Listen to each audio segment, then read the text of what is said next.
Schiani are waived onto the hearing for the purpose of participating in today's hearing. I'll, first of all, before we begin, I think what I'll do is I'll start with Mr. Schiani and go across because you guys don't know who they are. Just identify yourself with your state. Sure. Well, hi, everyone. Juan Subcommittee. I'm your congressman. Good to see you all again. Thank you. Hey, good afternoon. I'm Congressman William Timmons from Greenville and Spartanburg of South Carolina, 4th Congressional District. Great to be here. Glenn Grothman. I'm from Wisconsin along Lake Michigan. Andy Biggs from Arizona's 5th Congressional District, and it's great to be down here in Cochise County. Good afternoon. I'm Chuck Edwards, North Carolina's 11th Congressional District. Thank you for all your interest. Thanks for being here this afternoon. Okay, we'll do this just like any other hearing. I'll recognize myself for the purpose of making an opening statement. I am the subcommittee chairman of the National Security and Border and Foreign Affairs Committee. Good afternoon and welcome to our joint subcommittee hearing on how the Biden administration's immigration policies have impacted border communities and communications across the country. I want to thank my colleague Andy Biggs, who has arranged frequent hearings, or for at least frequent tours of the southern border for congressmen from around the country. And I'd like to thank him for his leadership on this issue and his willingness to join in this hearing. I want to thank my colleagues for making the time to fly out here to learn more about this issue with me. It couldn't be more appropriate that we're here in the Tucson sector because the Border Patrol apprehended over 40,000 illegal immigrants in the month of July alone. That's the highest it's been in 15 years. Even though not all of us are representing southwest border states, this illegal immigration impacts every community in the United States.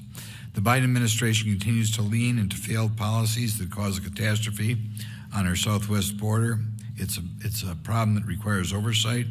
Under this majority, the House Oversight Committee this will be our 5th hearing, the 4th on this subcommittee alone, on border issues. We've conducted 7 transcribed interviews with chief patrol agents from sectors along the southwest border, and we've sent many demands for documents and information to the Department of Homeland Security and other relevant agencies to provide transparency. We intend to understand why the crisis at our southern border is only getting worse, even as more and more taxpayer dollars are committed to the humanitarian and security response. And something I'm reluctant to point out, but will point out, none of my colleagues on the other side of the aisle have decided to join us today, despite an open invitation to participate. And I'll point out right now I'm on another special committee dealing with the drug side of this thing, the drug cartel side of this thing.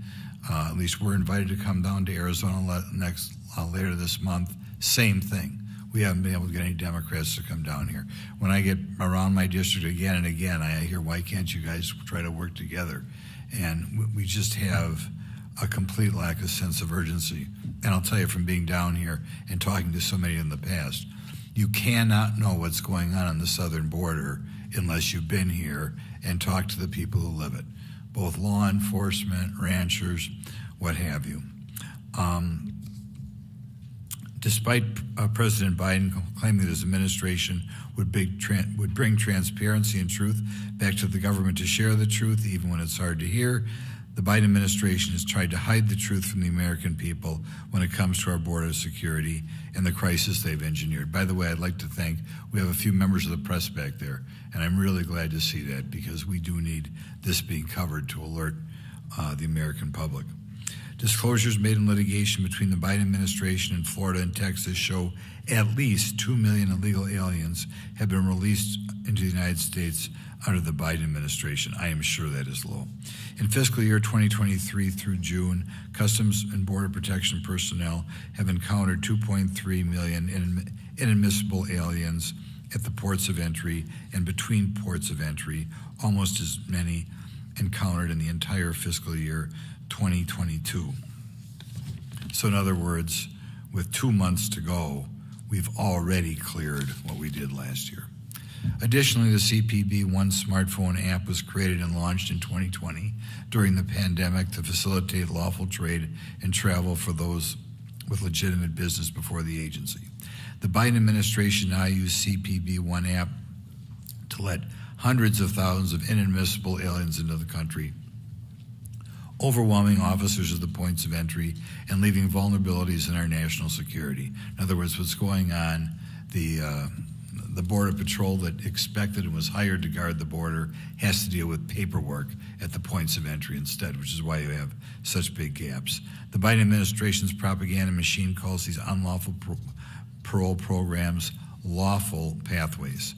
Make no mistake, these so-called lawful pathways are anything but lawful and are a complete abuse of limited parole authority provided under the Immigration and Nationality Act statute.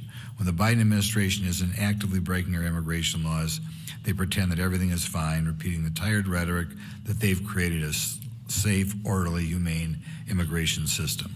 That is not true. Look no further than how the Biden administration has mismanaged an influx of unaccompanied alien children, many who have been subject to horrible abuses by unrelated sponsors who traffic them into forced labor to pay off smuggling debts. And by unaccompanied children coming across without an adult. That's 8,000 to 10,000 every month across this border. Unbelievable. Earlier this year, I chaired a National Security Subcommittee hearing where the Office of Refugee Resettlement Director testified about their work to assist unaccompanied alien children. It was clear that the Biden administration prioritized speed over safety and failed to properly screen sponsors to assist in temporary care for unaccompanied minors. It was clear that the unaccompanied minors coming into the country face enormous pressure to work illegal, full-time jobs to support either themselves, their families abroad, or to pay off debts to cartels or their sponsor. I want to emphasize, who may or may not hear it today, that a lot of times these people come across, they are obligated by the drug cartels who let them in here to have to pay $8,000 to $20,000 for that trip, which is just unbelievable. It was clear that employees and contractors who raised alarm bells were retaliated against and silenced. Countless children, and I say countless because the administration couldn't keep track of tens of thousands of these children, are now being exploited across our country as a direct result of the chaos at the border.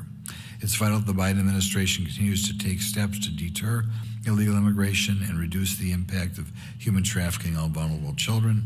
Today, we'll explore how the Biden administration's immigration policies have affected our border communities in the nation. Our witnesses today will discuss how the reversal of deterrent-focused illegal immigration policies have had an adverse effect on American security, business, and livelihoods. We will also hear from experts on the big picture issues created by the Biden administration immigration policies and how these decisions have implications for the future of our immigration policy. I'd like to thank everyone who traveled from near and far to get here and to address this issue, which in my opinion is the number one issue in the United States right now. I look forward to your testimonies today. And now I'd like to recognize the chair of the Judiciary Subcommittee on Crime and Federal Government Surveillance, Mr. Biggs, for the purpose of making his opening statement. Thank you, Mr. Chairman. It is really an honor to be here. And I want to start by saying that this is an official congressional committee hearing. This is not some forum or something like this. This is an official congressional hearing. And that makes it more curious that no one from the other side of the aisle chose to come to an official congressional hearing. It's very, very sad to me because this issue should not be a partisan issue. I also take this opportunity to thank Mayor Cleo Maka, and thank you for hosting us, Sierra Vista's mayor. Thank you for the president of Cochise College, J.D. Rottweiler. Thank you for hosting it. Your staff has been excellent in putting this together. Because it is an official hearing, this is on C-SPAN. That's how you know it's official.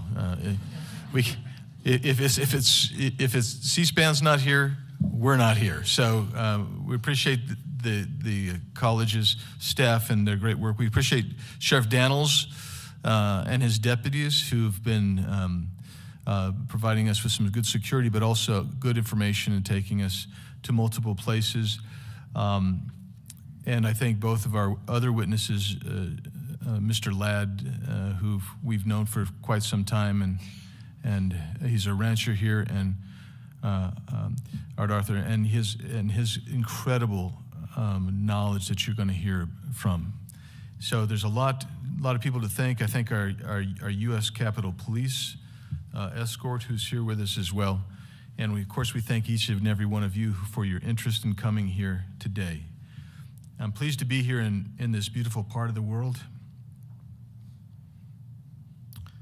And I crossed out so many things and added so many things. I'm trying to find where I'm supposed to be. Anyway, I'll just thank also my co-chairman for this event, or this hearing, Mr. Grothman from Wisconsin. Mr. Grothman has been, I lead regular congressional delegations to the border, all over the border, from RGV to Rio Grande Valley to San Isidro, which is San Diego. And he has been with me on at least, I think, half a dozen of those. So he's a guy who knows and cares about this intensely. And my colleagues who are up here as well, I appreciate them being here.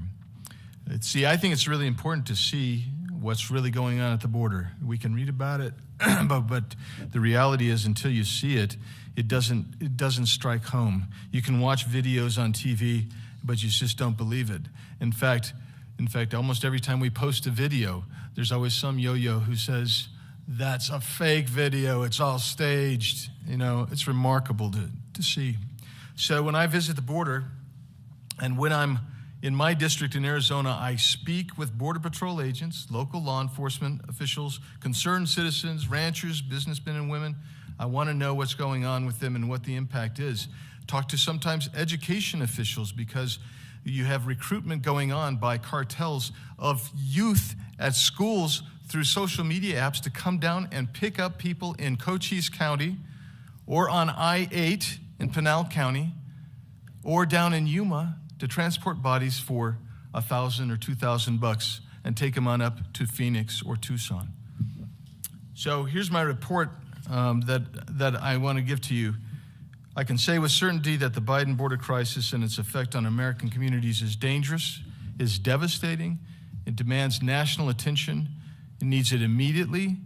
And I call upon our colleagues to help us get whatever legislation needs to be passed. We've already passed H.R. 2. It's languishing in the Senate. It needs to be passed out of the Senate and signed by the president. It probably won't be. What needs to happen is enforcement, though. We need the executive branch to enforce the laws that are already on the books. If they begin doing that, we'll see a change very quickly. DHS Secretary Alejandro Mayorkas testified in front of the House Judiciary Committee just a couple of weeks ago. He doesn't believe there's a crisis. When we reminded him of what the Secure Fence Act of 2006 and how it defines operational control of the border, which basically says no person and no contraband can illegally cross into the United States of America, he said no one could do that.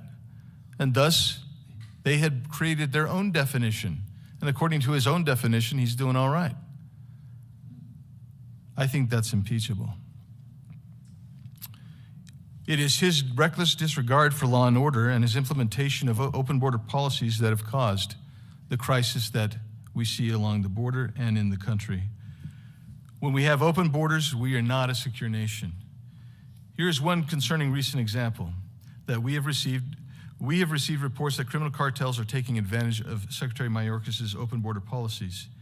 Secretary Mayorkas implemented the CBP-1 app to ostensibly to streamline asylum appointments for migrants, allowing them to pre-register when they are near the U.S. border. Ostensibly, supposedly, there was geofencing that was going to be there, so that only when you got close to the border, which actually provides an incentive to come close to the border, but only when you got close to the border, then you could apply to CBP-1 to get that expedited appointment. Well, that way he describes as being a lawful entryway. It's not lawful. It is not legal. There's no authority for that. But the even worse news is that cartels now are reportedly selling VPN services to migrants which allow them to pre-register for a U.S. asylum appointment and to ignore the geofencing system before they have even reached northern Mexico. These continue to be pull factors or incentives to come into this country illegally. The CBP One app hurts Americans by welcoming any migrant with a smartphone into the U.S.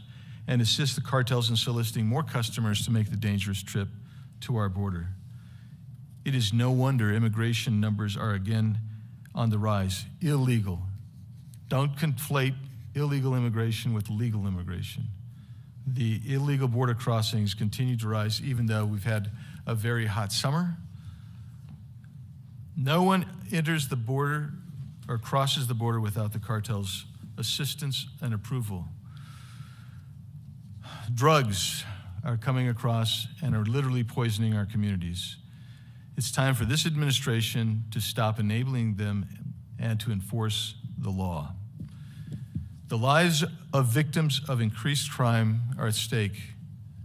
You, in your community of Sierra Vista, there will be increased crime because there's increased drug use. In my community, in Gilbert, yes, same thing. The lives of state and local law enforcement dealing with a continual rise in crime, their lives are at risk. At risk also are the lives of those in communities who live in fear of the violent crime and fentanyl pouring across our border and into their neighborhoods. The lives of the victims of known terrorists who've entered our open border due to lax screening, which, by the way, the DHS, the Department of Homeland Security, is now changing the categorization nomenclature. It's no longer going to be on this terror watch list. It will be national security risk or something like that. Why? Why are you changing the language? Because it's easier to hide the reality of the gravity of the situation. Also, even the lives of those who are trying to get up here and cross illegally into the country. Many are dying en route. Many become, as Chairman Grothman pointed out, effectively indentured servants to the cartels. But this administration is doing everything it can to encourage these people to make the journey by offering NGO assistance and simplifying and expanding so-called lawful pathways. Secretary Mayorkas told Congress that DHS is, quote, taking it to the cartels, close quote. I wonder if he meant the profits for illegal drug and migrant activity. The only winners here are the cartels. We know these vast criminal networks are also facilitating human smuggling at the border and are intentionally targeting the areas between the ports of entry. As Deputy Chief Justin De La Torre stated, quote, those organizations are deliberately placing them, the migrants, in the most remote regions of our area in order to pull our resources off of our patrol functions, close quote. The cartels have cashed in on these Biden policies like the mass parole and asylum applications that will take years to process, years where aliens remain in the United States awaiting a court appointment that they will not even ever attend. The last time frame, and I think Mr. Arthur's going to clarify this probably for me. If I remember right, it's 84 months before people who are getting in today are getting court dates. 84 months out. The Biden administration is also falsely claiming border crossings are decreasing, but that's not really the truth. In 2023, encounters remain historically high. CBP personnel have already encountered 2.3 million inadmissible aliens at and in between the ports of entry. The figure doesn't even include the hundreds of thousands of gotaways who disappear completely into American communities and who are trying desperately to hide from the agents who would otherwise enforce the law. In 2022, 98 suspected terrorists were apprehended in between ports of entry. This year, it's over 140. The Tucson sector is no exception to the number of criminal migrants flowing across the border, as well as other criminal activity intercepted by the brave men and women under the leadership of Chief John Modlin.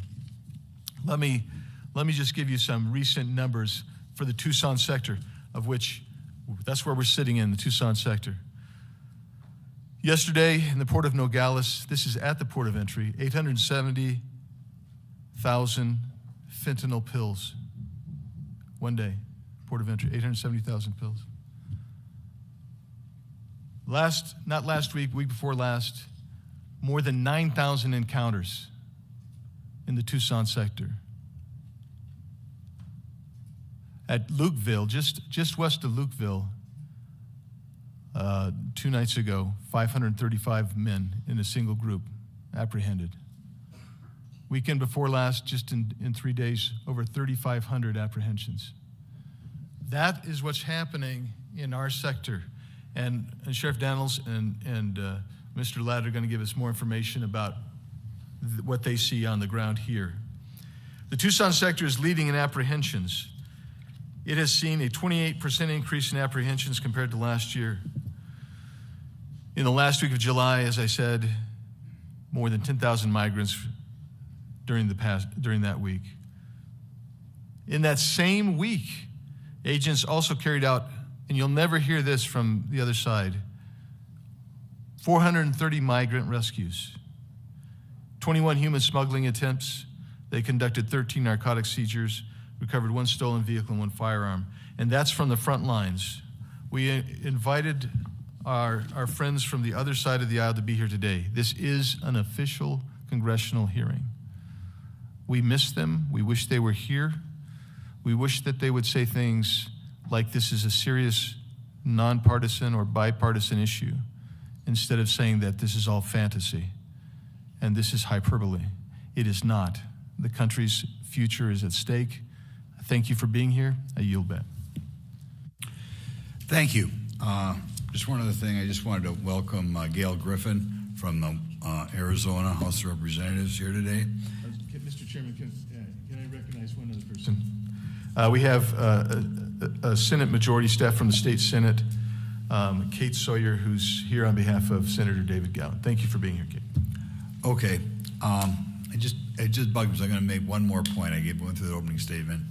Don't ever let anybody tell you that America does not have an open door to immigrants who have to come here. Last year, over 1 million people were sworn into this country who came here legally. That's the highest it's been in over 15 years. So, okay, now, pursuant to Committee Rule 9G, the witnesses will please stand and raise your right hands. Do you solemnly swear or affirm that the testimony that you're about to give is the truth, the whole truth, and nothing but the truth, so help you God? I do. Let the record show the witnesses all answered in the affirmative. You may be seated. We appreciate all of you being here today and look forward to your testimony. Let me remind the witnesses that we've read your written statements and they will appear in full in the record. Please try to limit, don't go that far over 5 minutes. I'll recognize Mr. Arthur for 5 minutes for your opening statement.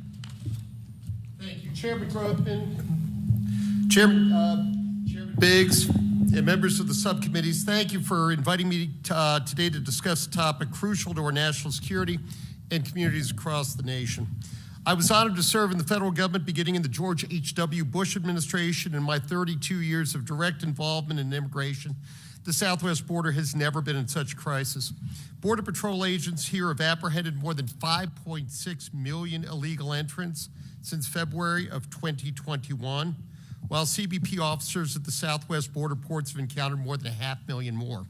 Some 2.7 million of those aliens were expelled under Title 42, but that leaves 3.4 million others who were processed for removal under the Immigration Nationality Act.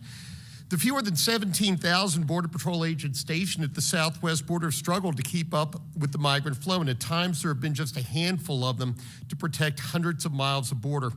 Consequently, more than 1.5 million other entrants have crossed the border illegally and made their way into the country scot-free. And tons of illegal drugs have flowed from Mexico into the United States, where they are hollowing out communities and killing record numbers of our fellow citizens. Listen to the administration spokesman, and you'll hear that those migrants are coming in overwhelming border agents because of endemic factors like poverty, crime, corruption, violence, and insecurity back home, as well as climate change and the lingering economic effects of the COVID pandemic. Such push factors do play some role, but as noted, most are endemic problems. For many were much worse in the past. In truth, the main and driving reason that more than 6 million aliens have come to the southwest border in the past 30 months is, as a federal judge found in March, the reasonable expectation that the administration will release them into the country where they'll remain indefinitely if not forever.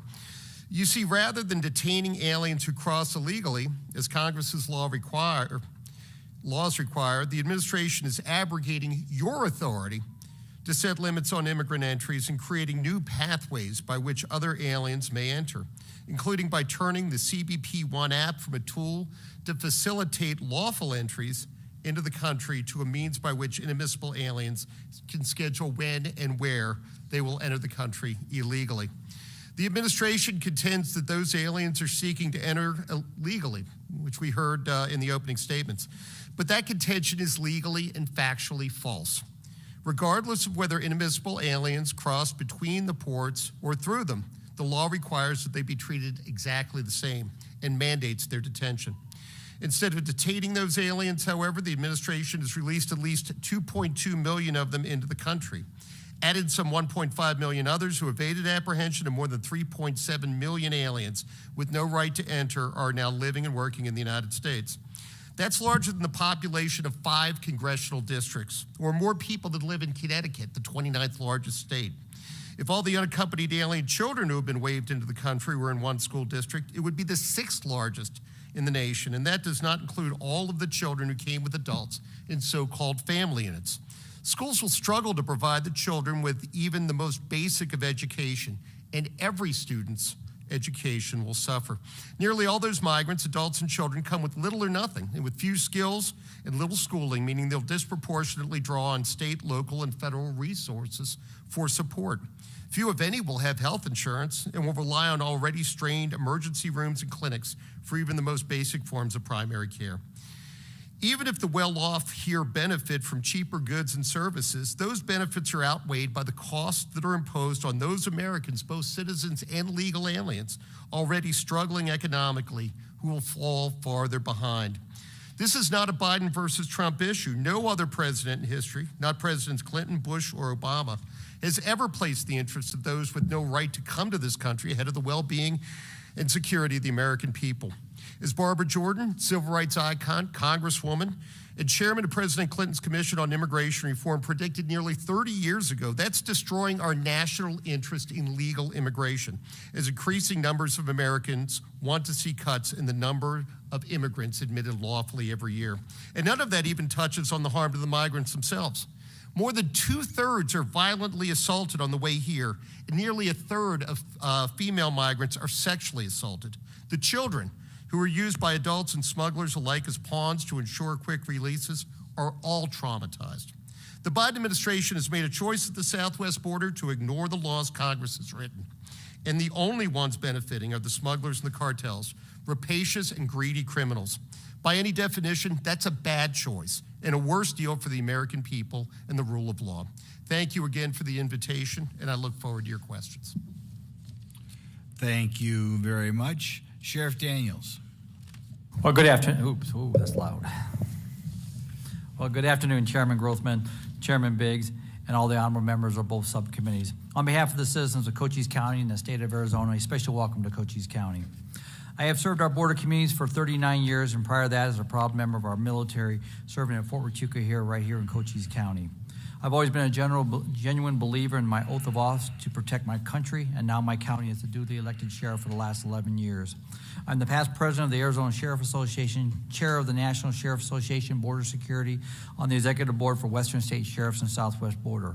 All my associations share 3 objectives: public safety, national security, and humanitarian. In my submitted brief, I have shared with you all the overview of Cochise County and the history of our border. I have personally experienced the good, the bad, and the ugly of being a border county. My office had always addressed border-related crimes, smuggling of both illicit drugs, human, weapons, and cash by our transnational organizations, i.e. the criminal cartels. I am proud of our relationships with our local, state, and federal law enforcement partners that serve our communities.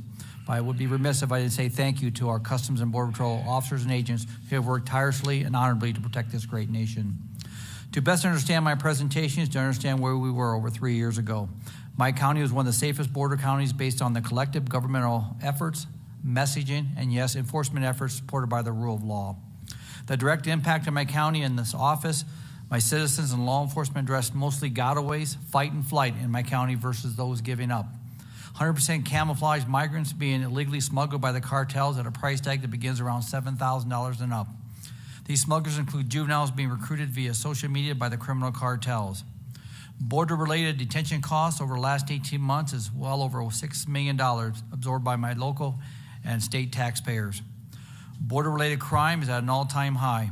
Death, murder investigations, aggravated acts against my citizens, failure to yields, search and rescue to include recovery, and yes, assaults against law enforcement officials.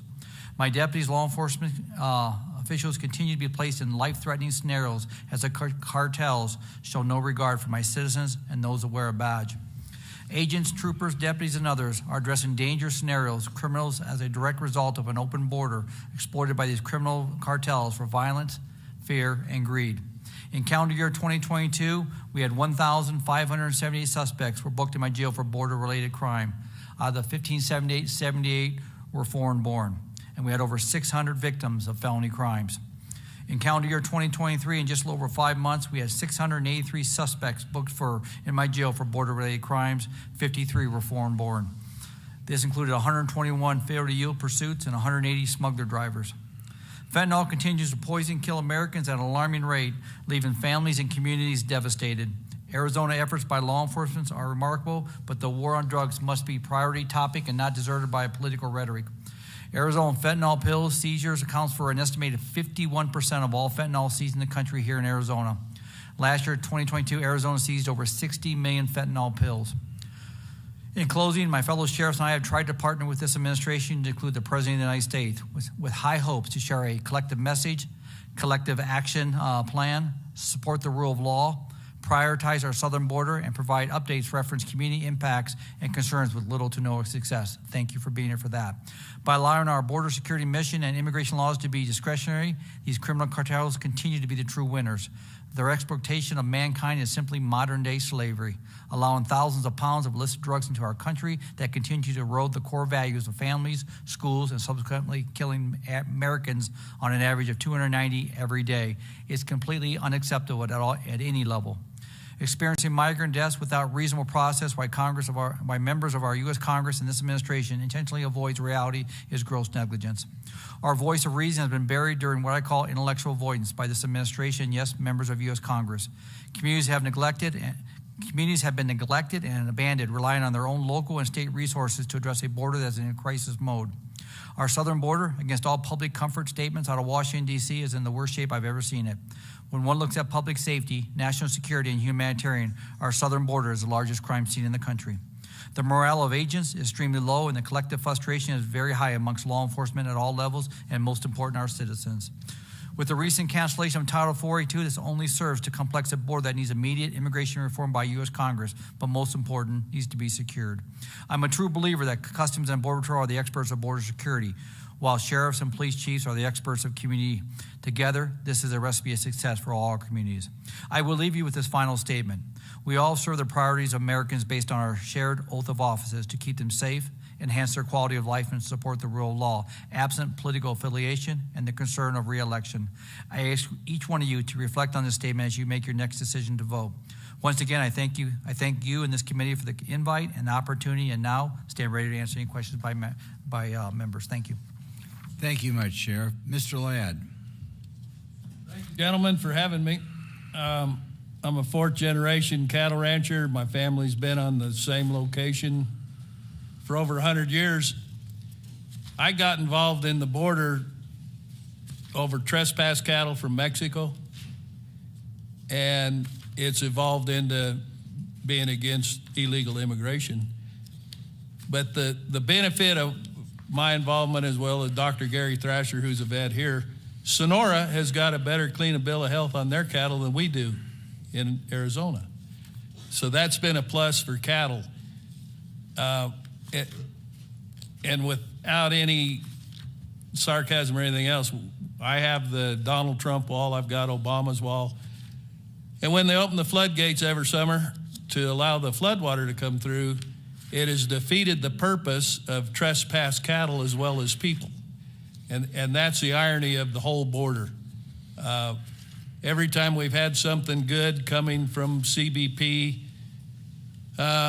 Somebody in anybody's administration shuts it down.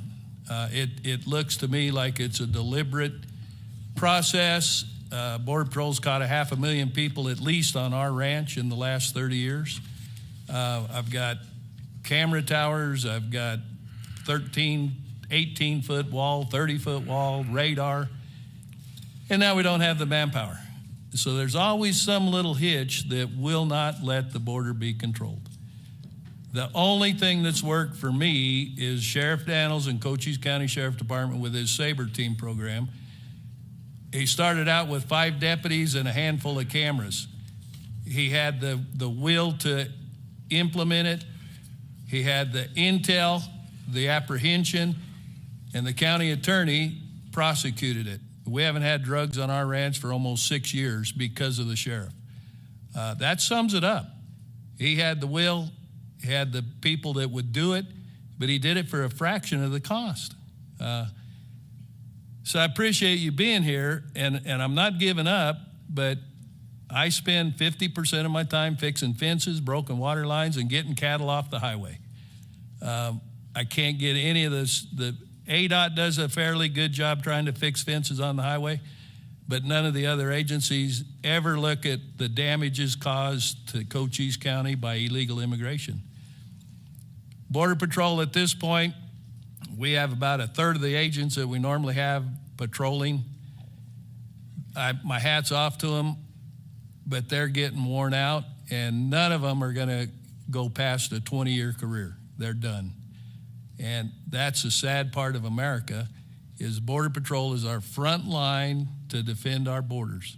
And it is not happening, and it's a lie coming out of Washington. I don't see anything happening till the next administration. During Trump's administration, we probably had 10 illegals a week on our ranch. Before Biden even took office with his promise to give amnesty to 11 million people, they started coming. And they're not bashful about what they're doing. I don't have any control over it. I don't stop them or don't try and do anything other than call the sheriff or Border Patrol. But they own the whole country on the border, and you can get anybody and anything across that border whenever you want to do it. And that's been going on for 20 years. We live it. I got grandkids living it. We're used to it. That's the sad part about it. We're not scared, but we're used to it. And, don't come around our house unless we know who you are. But what are we going to do? I don't think the border will ever be the same, no matter how good it gets from this point forward. The border is never going to be the same. And that's my problem. They come through me every day, and they go live with you. You want to go through that with having people that don't speak English next to you. Your school systems are ruined, your hospital systems are ruined, and your welfare's ruined. America is nowhere near what it was when I grew up. So, thank you. Okay, thank you very much.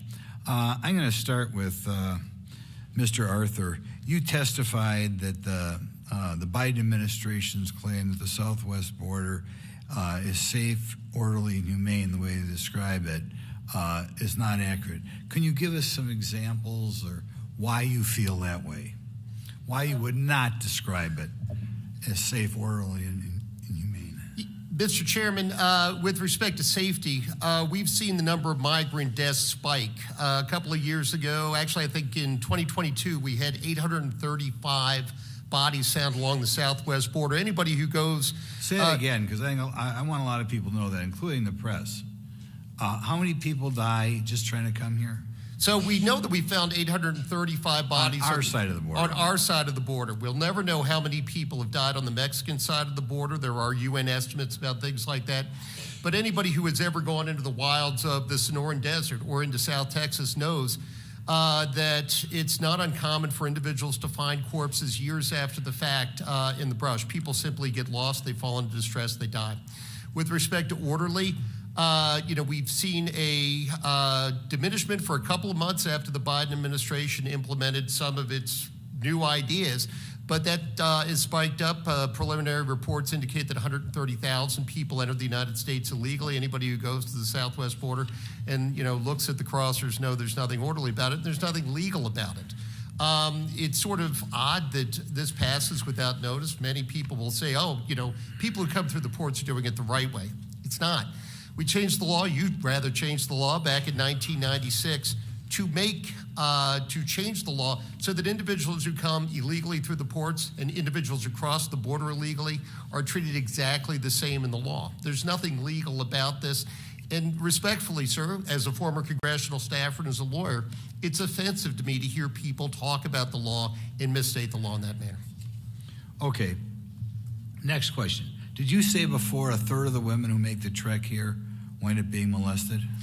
Doctors Without Borders did a report back in 2017, I think it was, in which they indicated, I think the actual percentage was 31%. I said nearly a third of all of them. A significant number of men are sexually molested on the way to the United States, and a not insignificant percentage are actually shot on their way to the United States. Okay.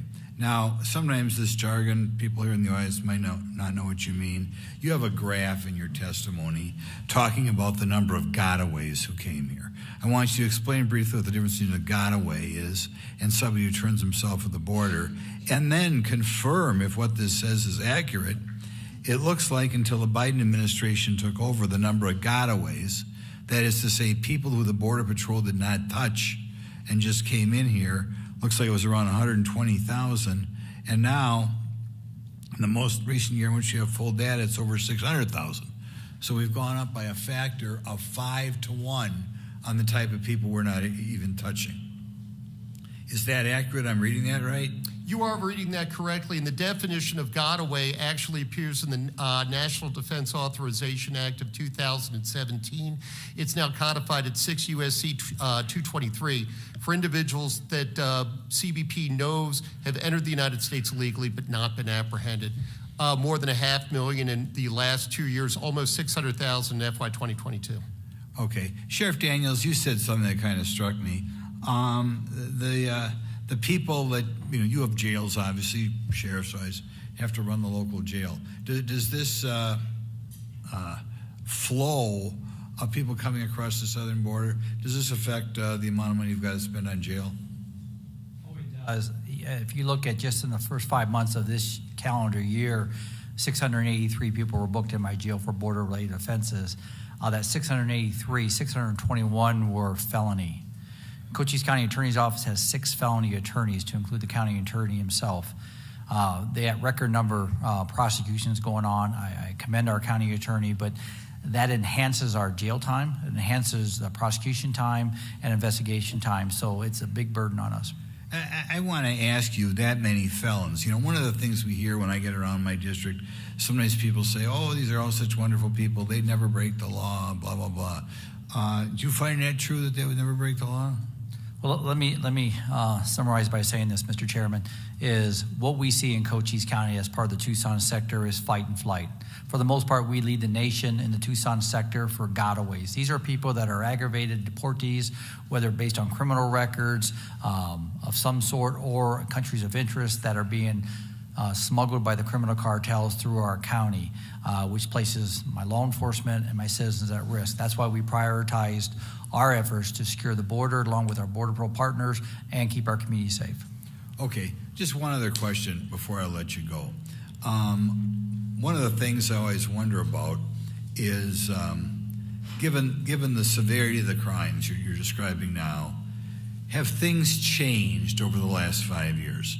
Can you tell me how you view the world today compared to if we had this hearing 5 years ago? Well, 4 years ago, I was bragging during presentations around the country, to include my own state and my own community, that we had collectively made Cochise County one of the safest places on the southwest border. The cartels did not want to play in our backyard because we were ready for them collectively. I can't say that honestly to my citizens today or those when I present. We've seen what I call the new normal of border, and that is the fact that crime is rampant as a result of border crime, all the way up to murder, and we've lost citizens in this county, and we've lost people in this county that die at the hand of the cartels who don't care. I do care. Okay, now so you understand how this normally works. Normally each congressman up here gets 5 minutes to question. I'm going to call on Congressman Biggs in a second. But since I see we have no Democrats here, we're going to give everybody 2 chances to ask 5 minutes of questions. Okay, Congressman Biggs. Thank you very much. Let's start with Mr. Arthur. Just real quickly, the number of nations represented in the cohort of people illegally entering the country this year. Pretty much every nation on the face of the earth. You'll hear numbers running from 150 to 186 different nationalities. We've gotten people from Nepal to Nigeria to Nicaragua, including Guadeloupe, which technically is a department of France, is as much as France as Paris is. So yeah, the door is wide open to anybody in the world to come here. And Sheriff Daniels, let's talk real quickly. What is the actual dollar amount you have had to incur to incarcerate criminal illegal aliens? We have a captain. Am I on? We have a captain for the sheriff's office that addresses all our grant and special programs to include this billing and oversight. He told me just this week that we just put a bill in over the last 18 months, which is over $6 million for border-related incarceration costs. And thanks to the state of Arizona, people like Representative Griffin and others that have support us down here. Otherwise, we'd be in trouble. You have a number of high-speed chases that you've encountered in Sierra Vista, and I believe the range is 2 to 10 on a daily basis on average. Is that right? Yes, we had just the ones we got our hands on that we didn't disengage for community risk or for other reasons. We had 121 people booked in our jail just for failure to yield / pursuits in 5 months. Yeah, in 5 months, 121 in 5 months. And so some of these have resulted in severe fatality crashes or severe injury crashes. So not only do you have the incarceration costs, you have the enforcement costs. This community is enduring medical costs. And the mayor indicated to me earlier today that on occasion the hospital has actually had been unable to take new admittances because of the dealing with illegal aliens and the health issues that they might have or accidents caused by them. One of the biggest risks is the lack of respect or order by these criminal cartels. As stated earlier, majority of people we see from all over the United States via social media come here to pick up for smuggling purpose due to the fact it's very lucrative. It ranges from $1,500 to $2,500 per person to drive them from Cochise County to Phoenix, Arizona, or Maricopa County area. You pick up 4 or 5, you can see the numbers adding up very quickly. But the cartels tell these drivers, who a lot of them have criminal backgrounds, to just speed, just go as fast as you can, get out of Cochise County. That places, again, my citizens in harm's way, which has become terrorizing when they see red and blue lights. The message here in Cochise County, if you see them, pull over right away, but just for your own safety. It's not a good situation.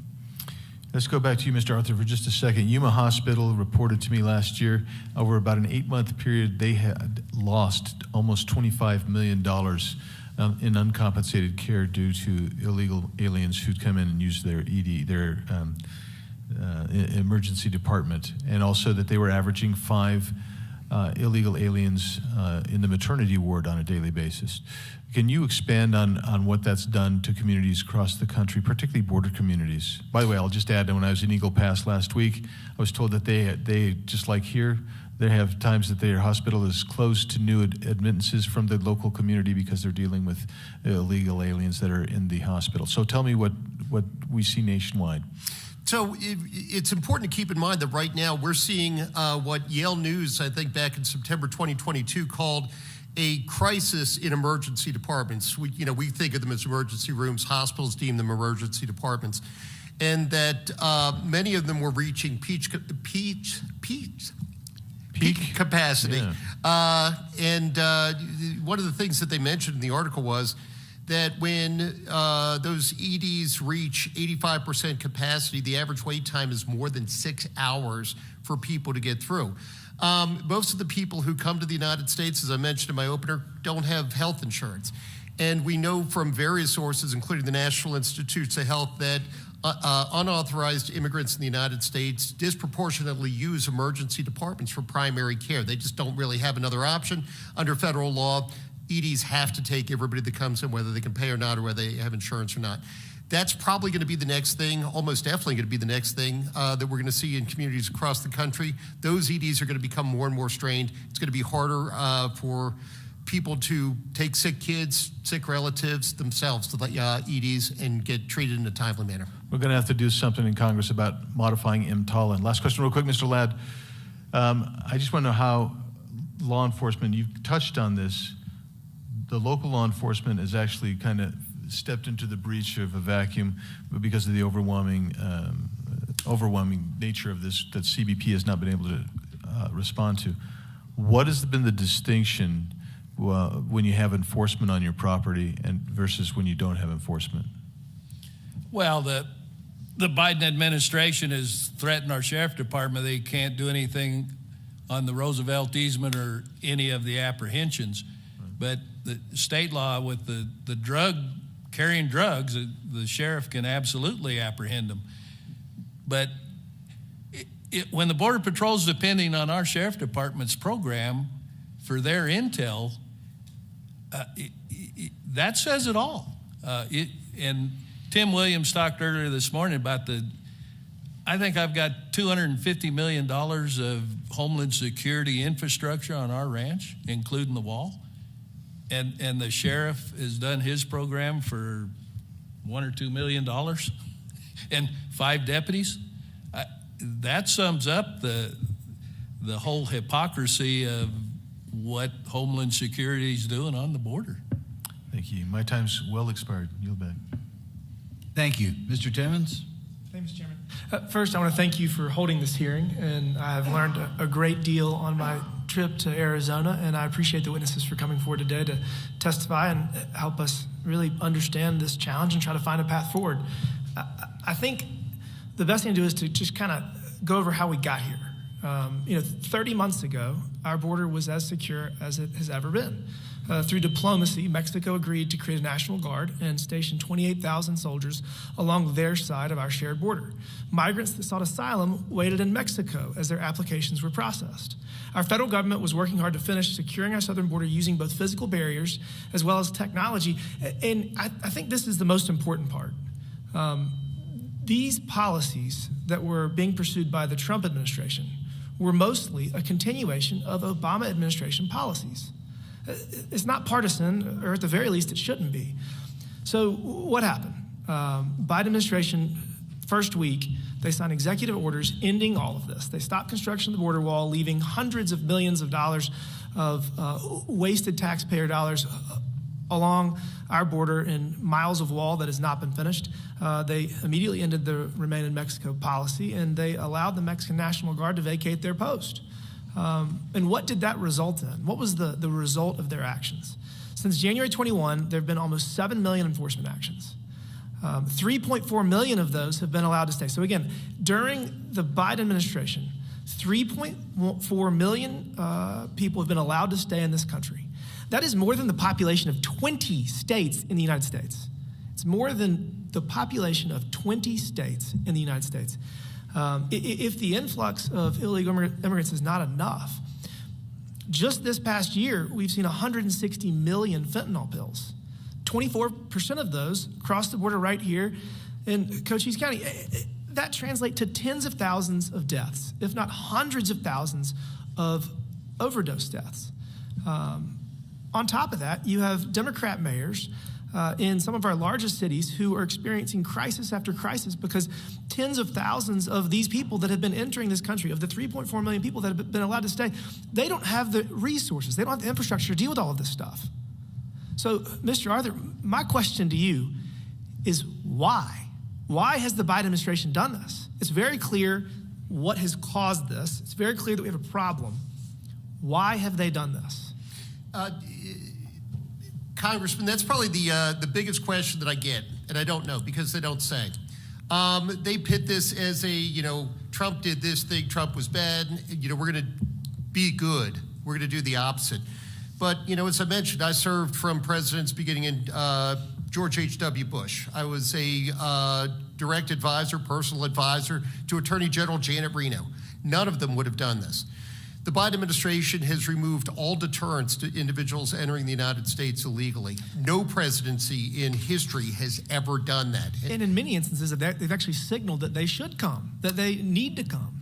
And that's just wild to me. Sheriff Daniels, when we were touring the border with you and your deputies earlier, they mentioned that the original height of the wall was increased to 30 feet under the Obama administration. Is that correct? That is correct. Under President Obama, he had actually done a remodel on the existing border and raised it to over 30 feet, correct? And so the Trump administration continued the Obama administration policies to secure our southern border. And this president, our current president, I don't understand. I think personally that he is attempting to exacerbate the problem to facilitate another comprehensive immigration reform. And, you know, they attempted to do a lot of things in the Obama administration that I believe were illegal, but they originally said they didn't have the legal authority, the constitutional authority to implement certain programs. And then at the end of it, he said, well, if Congress isn't going to do it, we'll do it. I think this is a continuation of that effort to try to make this such a crisis that Congress will act. And I'll be honest with you, we need to act. We need to secure our border. We need to secure our population. Hundreds of thousands of people are dying from drug overdoses. Millions and millions of people are entering this country illegally. We have a massive problem. We're trying to grow our economy. Every person that comes to me from my district that has a business says that they have a workforce challenge. These people aren't going to work in our factories and our businesses. They're in a shadow economy, and it's not good for them. It's not good for anybody. And we need to put a stop to this. I will use my other 5 minutes to add additional questions. Mr. Chairman, I yield back. Thank you. Okay. Mr. Edwards.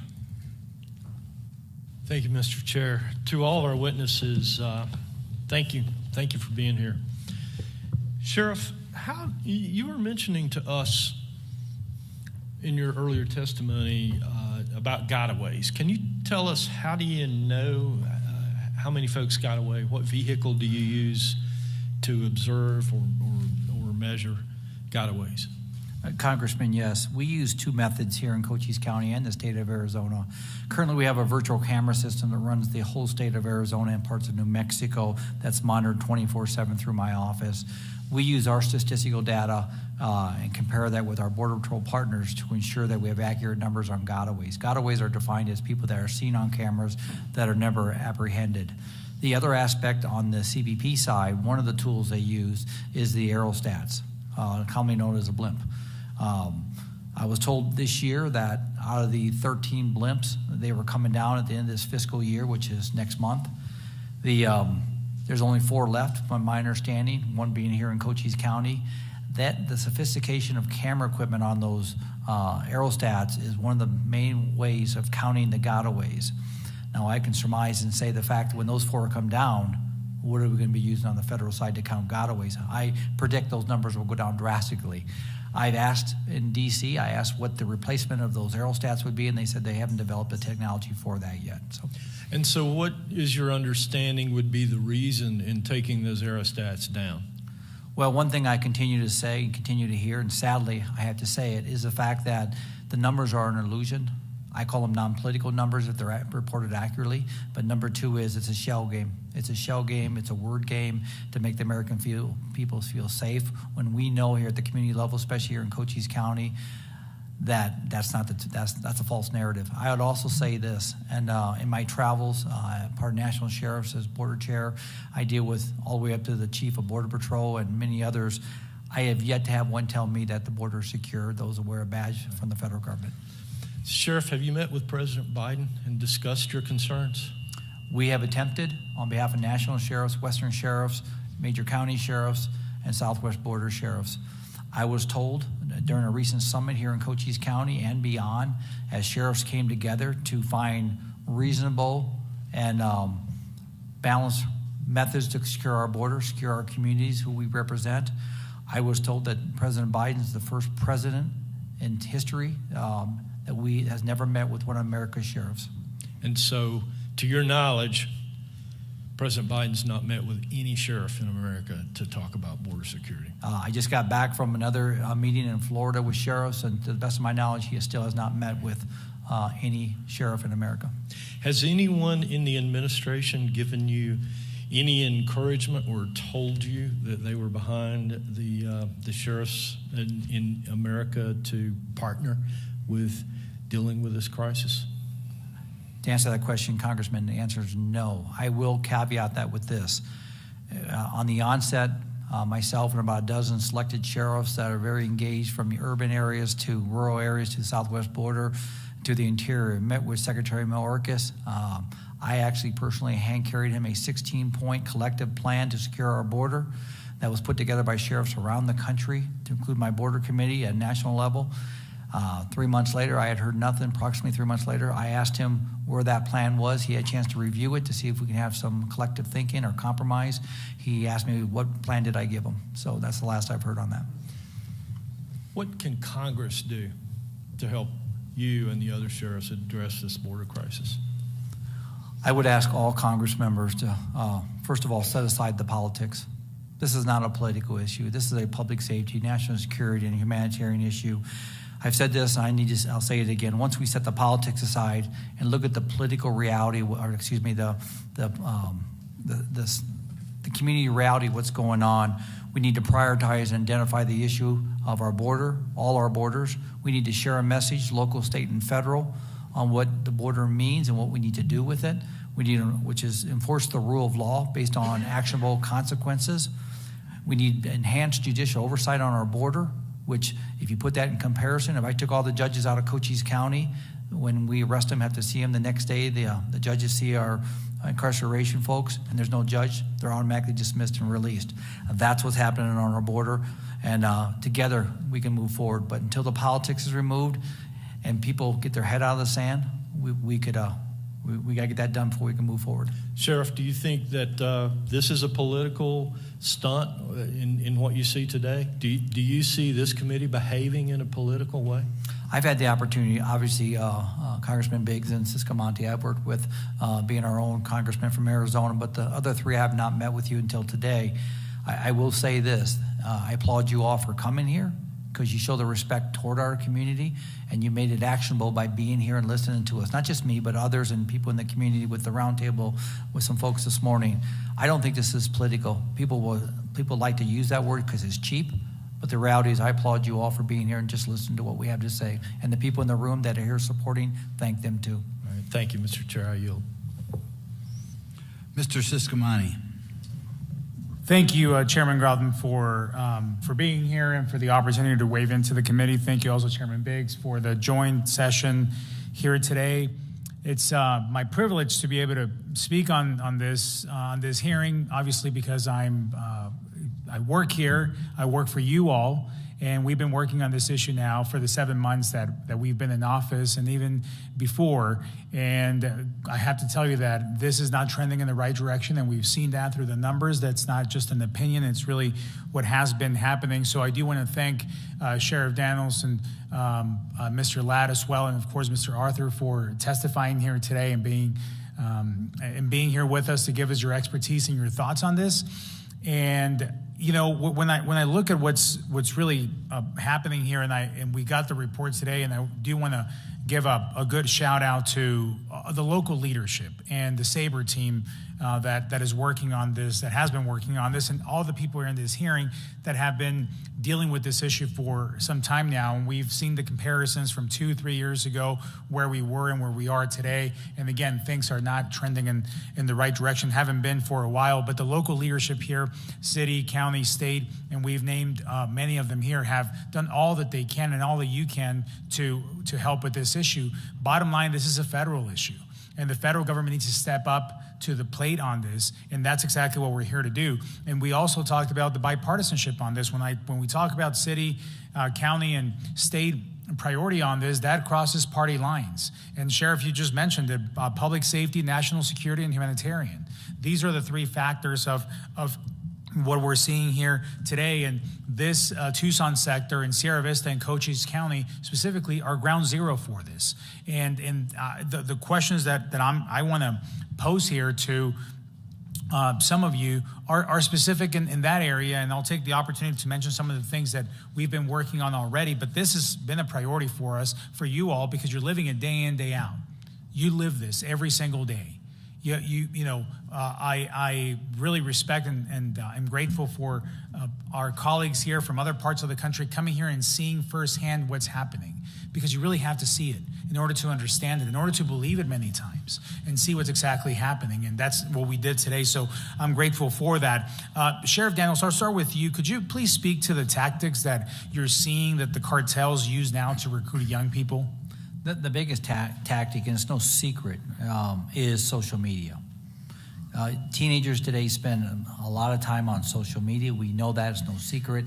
And that's why we see children from the ages of 13 to 17, and then we've had them all the way up to 72 years of age, coming from all over the country. And you look at the almost 2,300 I stated earlier in my opening statement, only 131 were foreign-born or illegally in the country. Mm-hmm. The rest were all U.S. citizens coming from Florida, Chicago, 2 former law enforcement officers. I had the privilege of addressing one of them.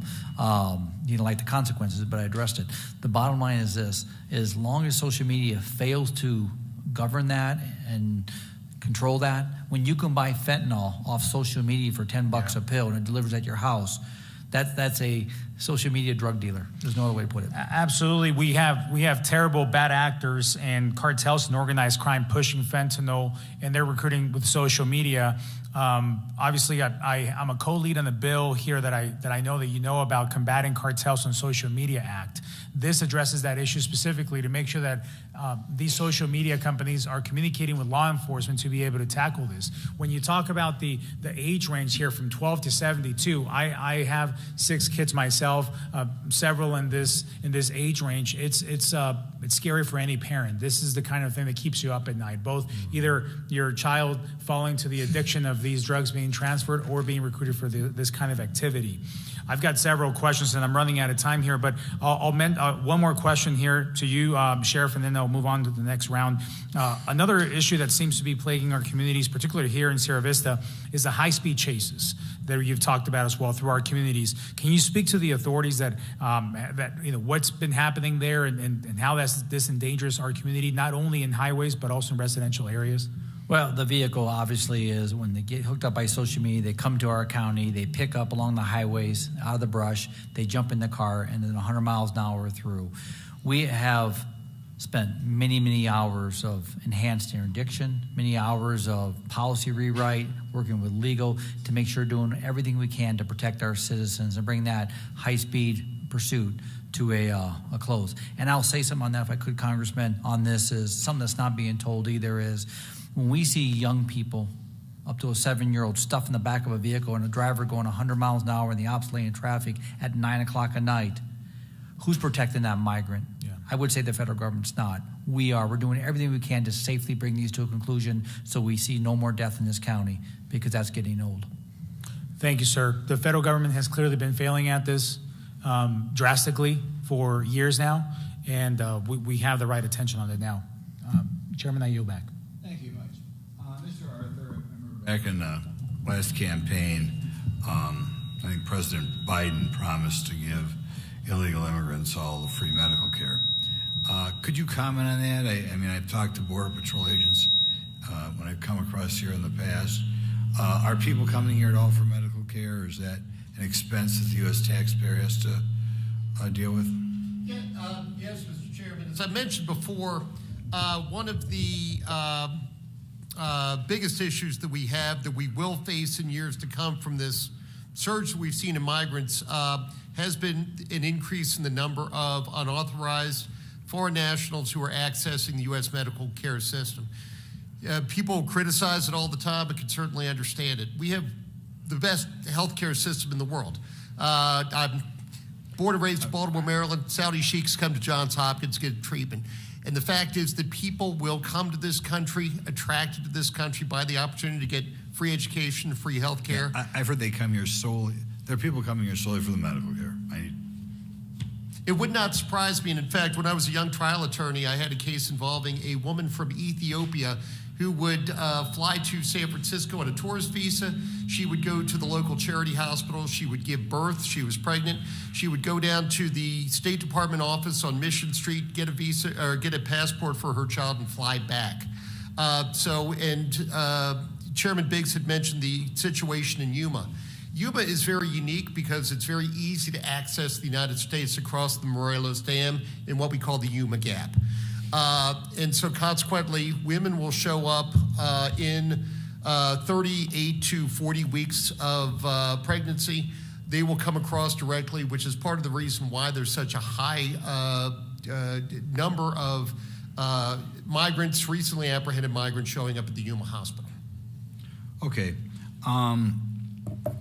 Sheriff Daniels, I know a lot of times this is perceived to be migrants coming here either from Mexico or Central America.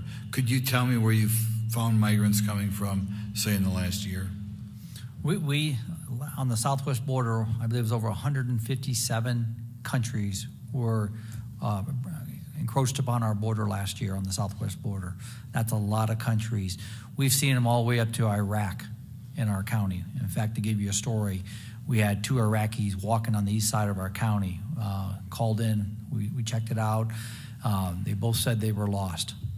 Well, they weren't the typical, well, we see people that are lost in the desert. No, they weren't dressed for it. They didn't look like it, and they didn't look tired. But their statement to us, they were legally in the country, but they were lost here, and they were from Iraq. Okay, you sometimes hear that or I've heard the migrants are not necessarily poor. Do any one of the three of you want to comment on that?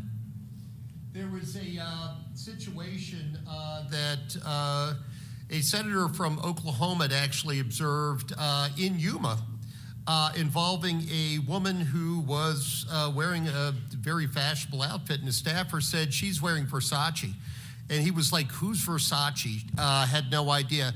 They had to put a weight limit on the amount of baggage that Border Patrol buses would carry from Yuma to the Border Patrol Processing Center because people were bringing entire wardrobes of clothing. These are outliers, Mr. Chairman, but it's a real situation. And many of the people who are coming to this country are actually doing pretty well where they are. They just want to do better here. That's what I've heard. We talked about, I can't remember if it was you or Sheriff Daniels talked about the number of migrants who are dying every year. And at least when I was in the San Diego sector, we were told that more people were drowning on the Mexican side than the American side trying to come here. But is there a trend on the number of people dying trying to get here in this country? Yep. Hello, there we go. Mr. Chairman, last year, due to the fact of death on our southwest border, to include the deaths we're seeing here in Cochise County, the National Sheriff Association, we put out a sample photo album of all the migrants. I believe it was over 1,300 died under this administration that had died of horrific deaths of exposure on U.S. soil that we sent to every sheriff in this country to bring awareness that sheriffs, get your head up and let's unite on this. And but we're seeing historical numbers. I mean, I just saw a thing the other day where just with the amount of heat we're seeing on the southwest border and the amount of deaths we're seeing on that. So again, it's inhumane to say the least. Okay, Mr. Ladd, final question for you. You've obviously had your farm on the border for many, many years. Could you comment on the presence of the Border Patrol today compared to, again, say 3 or 4 years ago? Oh, yeah. It's about 25% of what we normally have. The Brian Terry station is somewhere around 400 agents typically, and probably 200 of them are detailed out, and the rest of them are processing people. So they pull them off the border. So you've seen what we have heard, and that is the sea of people coming here means so many of the Border Patrol agents who are Border Patrol agents because they like guarding the border are stuck doing paperwork because of this other sea of people. Is that what you saw? Absolutely right. Okay, thank you very much. Mr. Chairman, before you move on, if I could just talk about a point that you had made, that Sheriff Daniels had made about the large number of deaths. Deaths are sky high. Another thing that is sky high is Border Patrol searches and rescues. Border Patrol agents are literally saving tens of thousands of people exponentially higher numbers. I just feel that it's appropriate to bring that up. They will put their lives into danger in the Sonoran Desert, in the Rio Grande. Floods come up all of a sudden. Flash floods 100 miles downriver will send water down. They will jump into that water to save children. Migrants will throw children into the water, knowing that agents will go after those children, and that they'll be able to get, or smugglers will do that, knowing that they'll be able to get back across the river. Right. So the American citizen has done a tremendous job here, putting gallons of water out in the middle of the desert, hoping people don't dehydrate. Congressman Biggs. Thank you. Thanks, Mr. Chairman. Sheriff Daniels, one of the things that seems consistent to me in your testimony is when we fail to enforce law, we fail to have deterrence effect, and bad people do bad things. So in that vacuum, I'm wondering if you can talk about how the policies and the failure to enforce the law has created a situation where we see increasing amounts of human trafficking. Well, when you look at the stats under this current administration compared to where we were in the past, we used to run between 5 and 10% when it comes to border crimes.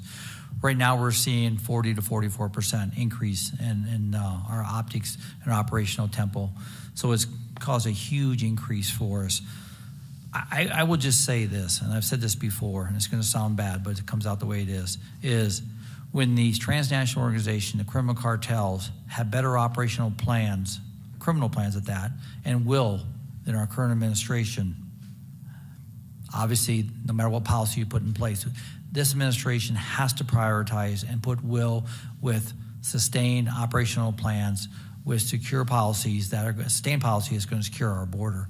Until we do that in partnership with Congress, you all got to work together. And I promise you, your state governors, your sheriffs around the country, your police chiefs will rally behind you on reasonable consequences and laws. Mr. Arthur, we've touched lightly on parole policy, but in reality, this administration has changed the actual de facto implication of parole. Previously, numbers I was given was the high was at 24 because parole was meant to be particularized on a case-by-case individual basis. What has changing parole to be, quite frankly, this is being litigated, right? So what does it mean when Secretary Mayorkas is talking about parole by categories? Very briefly, parole is a very limited authority that Congress has given to DHS that enables them to allow an inadmissible alien into the United States. It can only be granted on a case-by-case basis for significant public benefit or urgent humanitarian reasons. For decades, those terms were defined. Significant public benefit was we had to have a criminal defendant come into trial. Urgent humanitarian reasons were emergency medical treatment. The Biden administration has used that authority to parole 1.437 million people into the United States. Basically, what they've done is they've taken that 24 people a month. In fact, it was actually 7 when shortly before Judge Wetherell in Florida versus United States put the hammer down on Border Patrol agents releasing people on parole. Border Patrol leadership could see the writing on the wall, and 7 people at the entire southwest border were paroled in the month of February. That's how it should be. When you're talking about 1.437 million, it applies a pseudo-legal gloss to what is an inherently illegal system. Congress actually amended the law in '96 in order to tighten the restrictions from the ones that I just mentioned, and the Biden administration is just blowing past those. And the result has been a pull factor or an incentive to come. That's really how catch and release works now, is through categorization of parole. That's correct. And that was one of the points that Judge Wetherell made in his Florida decision was the reason that people are coming is because they're getting in. Categorization of parole is a misnomer. You can't have a case-by-case categorization. And in fact, the Biden administration is using parole almost in a mirror image because rather than case-by-case, it's an entire group of people, not significant human, based on the limited factors, but we only keep out the people who, don't meet our factors. This is nothing what Congress said it should be. Let's shift and let's talk about New York, where Mayor Adams is just beside himself because of the 93,000 illegal aliens that have come into his community, vis-a-vis the number that we've seen come through, let's say Yuma, 1,000 a month, or 1,000 a day, in many days, and Sierra Vista. Talk about the impact. So he has to deal with an impact of 93,000 illegal aliens there. Schools. Let's just talk schools, for instance, in New York City. So based upon reports that have been issued by the New York City Comptroller's Office, I determined that if 35,000 illegal migrants relocated to New York, it would impose a cost of $440 million on the New York City public school system, just that one school district. We know that 93,000 migrants have made their way to New York. Mayor Adams is asking for $4 billion to basically provide food and shelter and medical services for those individuals. That doesn't even count the educational part of that. But yeah, I mean, it's probably about $1.2 billion just in educational costs. But to break down the cost that Mayor Adams is talking about, he wants $4 billion from the federal government to deal with his migrant issue. That works out to $471.14 per 8.9 million people living in New York. That's $20 bills, one $10 bill, a dime and 4 pennies. This is a huge amount of money, but these are the costs that are being imposed on places all across the United States. Portland, Maine, I was there a few weeks back, is reeling trying to deal with the problem. You talk to anybody on the streets. Denver, Colorado, these aren't border towns. I did an interview this morning with News Nation, and the anchor who was interviewing me finished it up with, every town's a border town, and that is true. So, Mr. Chairman, my time has long expired, but could I please be recognized for unanimous consent? Sure. Well, so my unanimous consent, I ask that an article dated 2 days ago, entitled 10,000 Migrants Apprehended 1 Week in Arizona Border Sector, be admitted into the record, as well as another piece called, from 3 days ago, called Apprehensions and Rescues Increase in Border Patrol Tucson Sector, as well as, I think I'll just stay there for now. If I'd ask that it be admitted to the record. So ordered. Congressman Timmons. Thank you, Mr. Chairman. I've been working on what I was going to ask for the last 20 minutes, and the fact that he started asking my questions at the end is a good sign. It's a good sign. We keep saying that this should not be a partisan issue, and I just want to expand on the fact that it really isn't partisan at all. And I really want to begin by saying, who is the current situation even actually good for? Obviously, Congressman Biggs just talked about New York. Just yesterday, Mayor Adams complained about the fact that he was going to have to turn Randall Island, which is a kid's soccer field, into a migrant shelter for 2,000 adult migrants. 2 weeks ago, D.C. Mayor Bowser announced they spent $20 million this year on the migrant crisis. Even some of the most progressive members of the D.C. City Council that have been ardently supportive of sanctuary cities have now said that D.C. is a border town. I mean, all of these people that have been pushing these pro-illegal immigration policies, these lawless policies at the southern border, they're now coming around to say, oh, this doesn't really work. And it doesn't just adversely impact border counties and cities, it impacts the whole country. As you said, Mr. Arthur, every town is a border town. On top of that, I mean, I know 8 people that have died from a fentanyl overdose that I've met throughout the course of my life. And hundreds of thousands of people are dying from fentanyl overdoses, and they have families, and it's just a huge tragedy of an epic proportion that is extremely preventable. It's extremely preventable. So if it's not good for the American people, if it's not good for even the most liberal cities who have been spouting this ultra-progressive nonsense for decades, if they're coming around, I think that it might be past time for the Biden administration to come around. But before we get to that, who is it good for? And Sheriff Daniels, when we were meeting with your deputies, I think it's great for the cartels. Y'all threw out the number $2.6 billion in revenue. What is the time that they had $2.6 billion in revenue? Is that annual? Annual number. That is an annual number. So that's what they took home, by the way. That was after all costs. Yeah, that's net. Yeah. I would love to see the accounting on all this. But so we literally are allowing the lawlessness at our southern border, which I would argue is simply because the previous administration is just so hated by the current administration. Anything that they did, anything the Trump administration did, it had to be undone immediately. And Americans are dying, our cities are overrun, and we do not have the infrastructure to address this. Our economy is suffering because our tax base doesn't support the institutions, doesn't support the hospitals, doesn't support the schools, doesn't support the roads. We just really, really, really need to do something about this. And I hope that the Biden administration is going to start listening as their mayors in their major cities are sounding the alarm. Obviously, Sheriff Daniels, you've been sounding the alarm for years.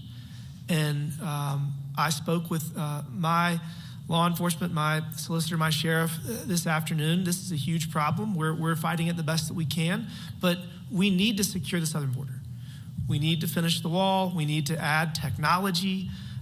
We need to reinstate remain in Mexico. We need to get the Mexican government to redeploy the 28,000 guardsmen to secure their side of the border. We need to secure our side of the border, and we need to fix our immigration policy going forward because it doesn't work, and people all over the world want to come to the United States to pursue the American dream, and they're denied that opportunity because all of the resources are being sucked to the illegal part of the equation, and the legal side does not have the resources to address the need. And by the way, our entire economy is suffering because of it. We have millions of jobs that need people that want to come here and work hard and pursue the American dream, raise their family, and they are denied that opportunity because this administration refuses to secure our southern border and refuses to enforce the rule of law. And that is the message I send to the White House. That is the message I send to the president.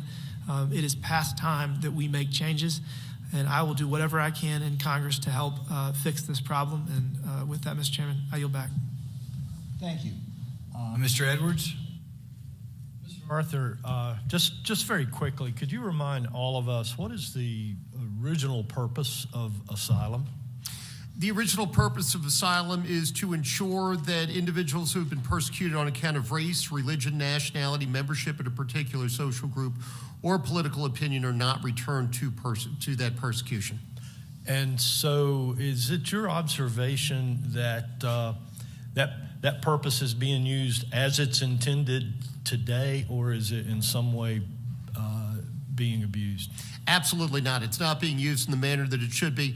And very briefly, when you read interviews in the newspapers, you hear them on the press, people are coming here because they're fleeing poverty, they're fleeing crime, they're looking for a better life. Those are all, and I can understand that, I can understand the instinct for doing that. None of those things are a basis for asylum. Right now, the Biden administration has admitted so many people into the United States that there are 1.4 million plus individuals currently applying for asylum in this country. Representative Biggs, Mr. Chairman Biggs, had talked about 84 months for people to be put into proceedings. It's actually much worse than that. Some of those people aren't even going to start the asylum process until 2032 at the New York office. They're not even going to get into proceedings to begin the 4+ year process to apply for asylum. And that's bad in a couple of ways, Mr. Edwards. One, people who come here and make bogus claims are taking advantage of the humanitarian instincts of the American people and making it less likely that future people who truly need asylum are going to get it. Two, the more quickly that we can get asylum for an individual who truly deserves it, the more quickly that person is, one, going to be able to get their life in order here, but two, and more importantly, bring relatives back home who probably are either persecuted because of very similar claims or because of their relationship to the primary asylum applicant to this country. We want to give people asylum as quickly as possible who deserve asylum. But right now there are so many people filing bogus, weak, or non-existent claims. It's gumming up the system. It's denying justice all around. And so I think I hear you saying that there's a distinct difference between folks that are coming here for a better way of life and those folks that really are fearful of persecution for the reasons that you mentioned. Absolutely, and it's ruining the asylum system, sir. All right. Thank you. Sheriff, have you seen an increase in unaccompanied minors coming across the border?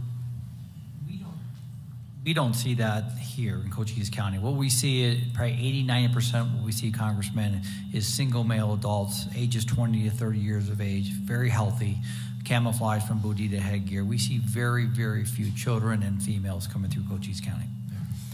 But you do see children in America working to help cartels smuggle immigrants across the border. Can you tell us a little bit about that?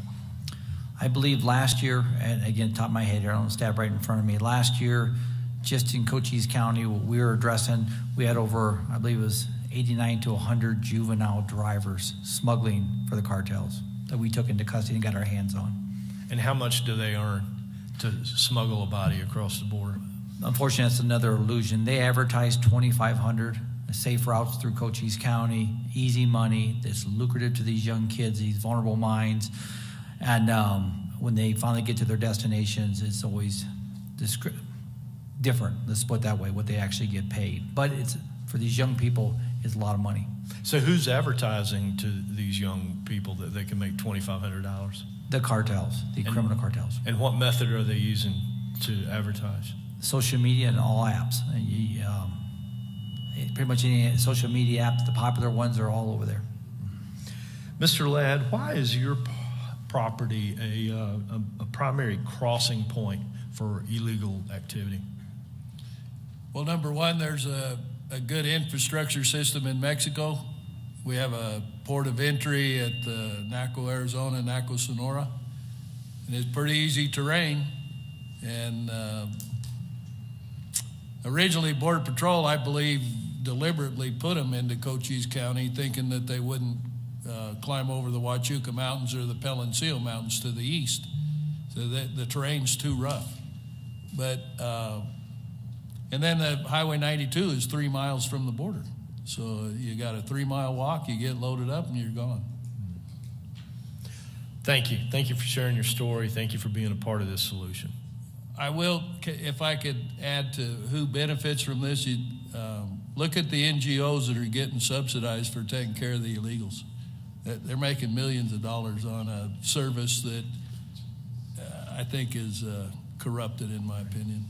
Thank you. Mr. Chair, I yield back. Thank you. Mr. Subcommittee.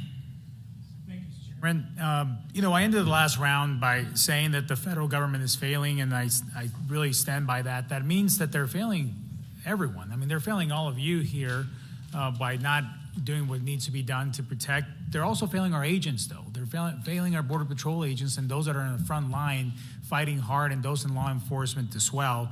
And I would even venture to say that they're failing those that are seeking an opportunity of a better life in this country.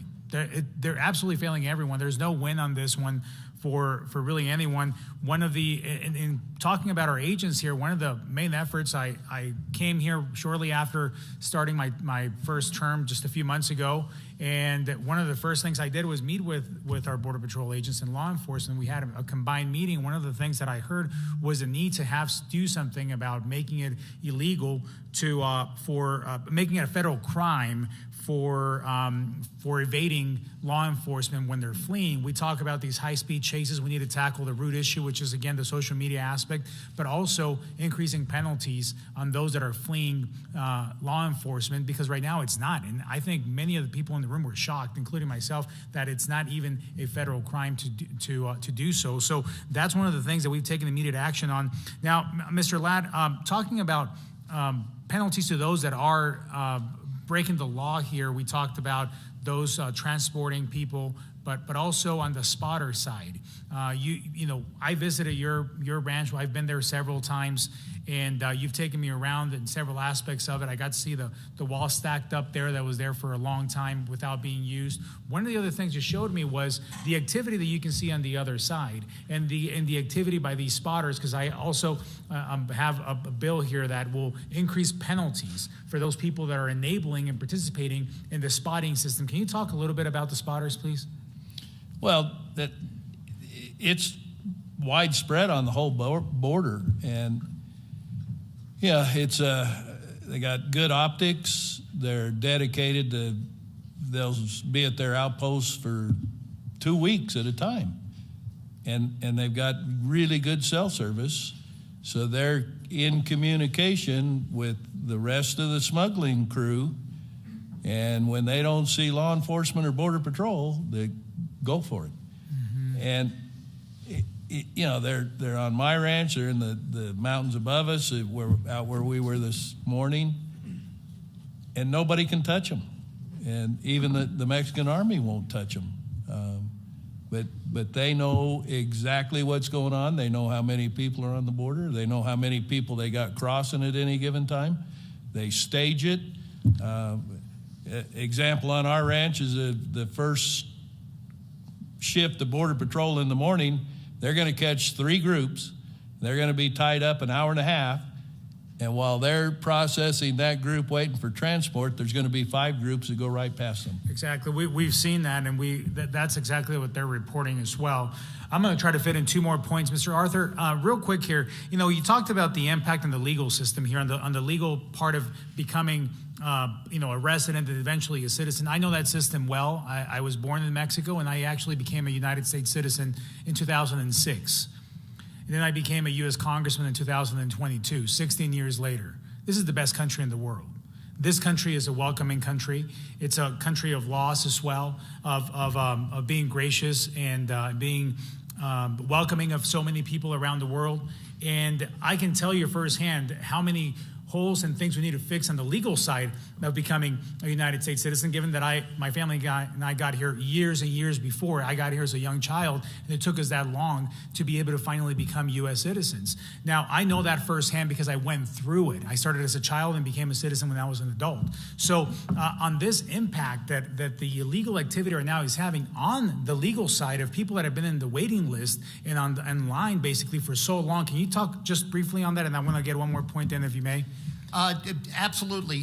One, the Gallup organization does polling on whether people want impressions of immigrants to the United States. That polling has taken a very dire turn, and a plurality of Americans now want to see less legal immigration in the United States, which is bad. We want to, continue to bring in the vibrancy to this country. But there are a couple of other aspects of that very briefly, Mr. Subcommittee. One is we have so many asylum claims that are pending before the Immigration Court, before USCIS. A large number of people who want to bring their family to the United States, who want to come to the United States legally, their applications are stuck in that backlog. Yeah. They are truly suffering. At the ports, we have legitimate travelers who want to cross the border into the United States. Right now, CBP-1, we've heard talked about, 1,450 interviews per day, and you could show up anytime during a 23-hour period. You can imagine what effect that's going to have on the ports on the other side and on the ability to stop the fentanyl that Mr. Timmons had talked about before. If you're pulling those agents off to talk to somebody who doesn't have any right to be here, you're going to slow up that system.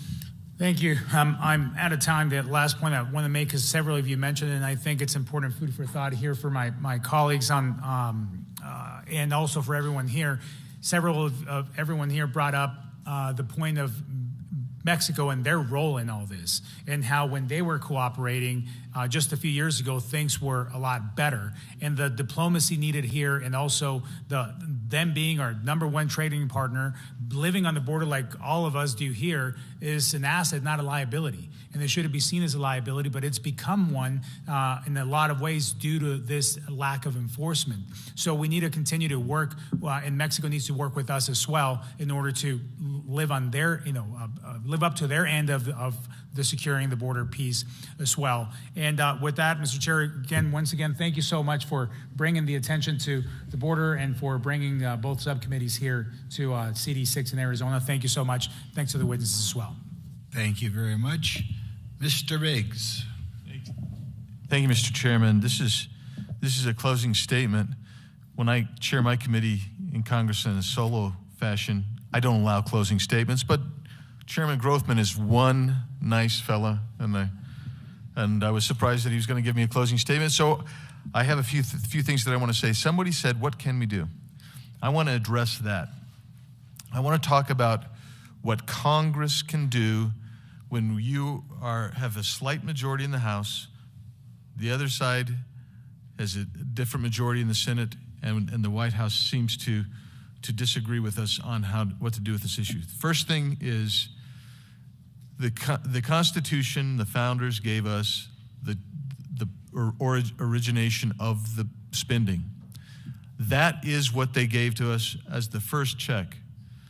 I implore, if people really believe this is the existential crisis that I think it is, and you look at our spending, which is absolutely nutty crazy, then it is time to very laser-like focus on where you want the money spent, get rid of the crappy programs, and focus on where you want that money spent. And if they don't spend it to enforce the law, they lose that funding.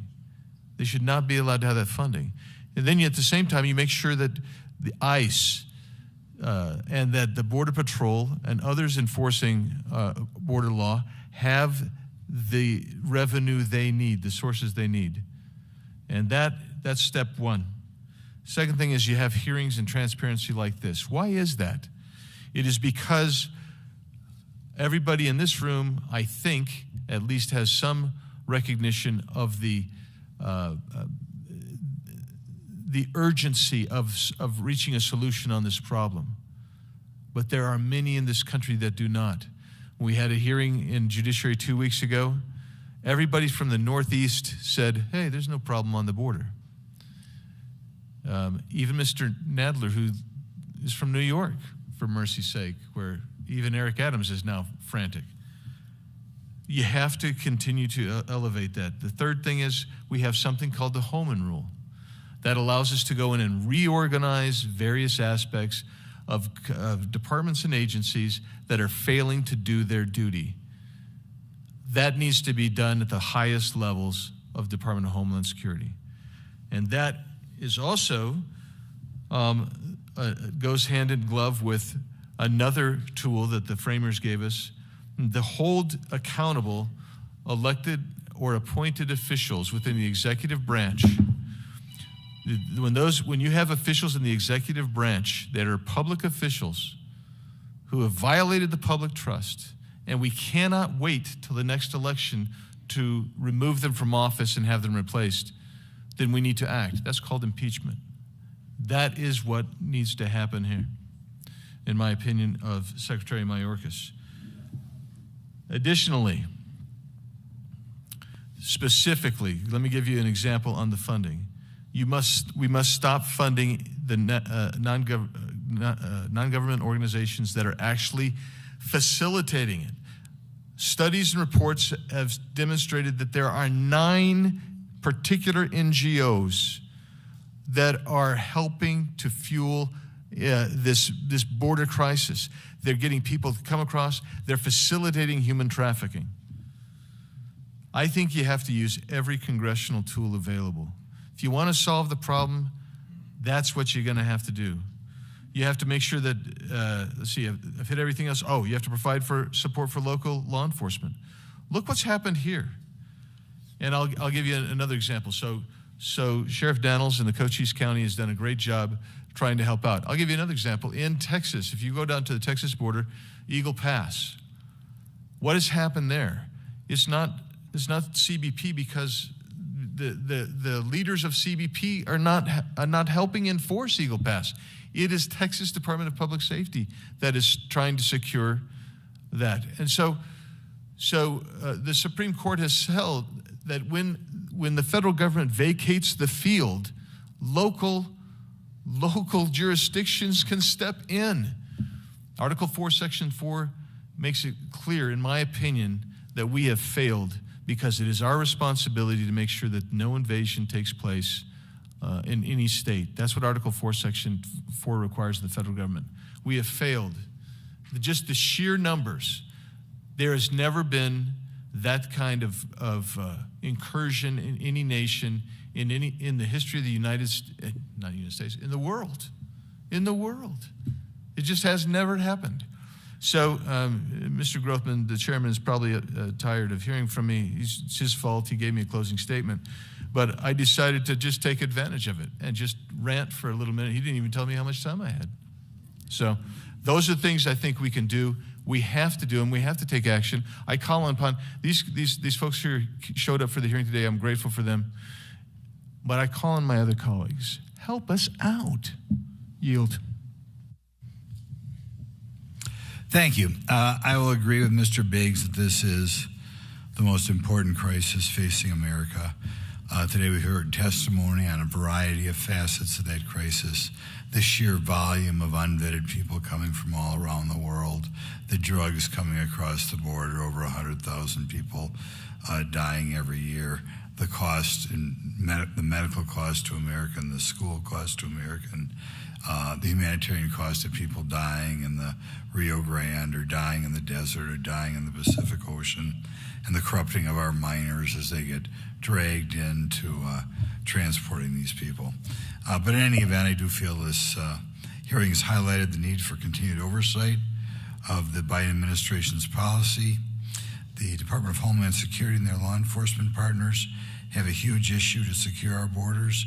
Our hardworking officers and agents and their partners in local communities cannot adequately defend the border and protect American communities if there is no desire in leadership in Washington. And let's face it, you don't like to say it, they don't care. They absolutely don't care how many people cross the border and how overworked the Border Patrol is. They don't care. Well, I think they care about changing America, but it's my hope that being here in the Tucson sector and hearing from witnesses will shed light on President Biden's failed policies. I'd like to thank Chairman Biggs for doing all he has to set this up, as well as for his opening and even closing statement. And other members who joined us today, I'd like to thank you for coming all over the country. With that, and without objection, all members will have 5 legislative days within which to submit materials and to submit additional written questions for the witnesses, which will be forwarded to the witnesses for their response. If there is no further business without objection, and by the way, I'd like to thank the staff for coming halfway across the country and keeping us in line. If there are no further business without objection, the Joint Committee hearing stands adjourned. Thank you.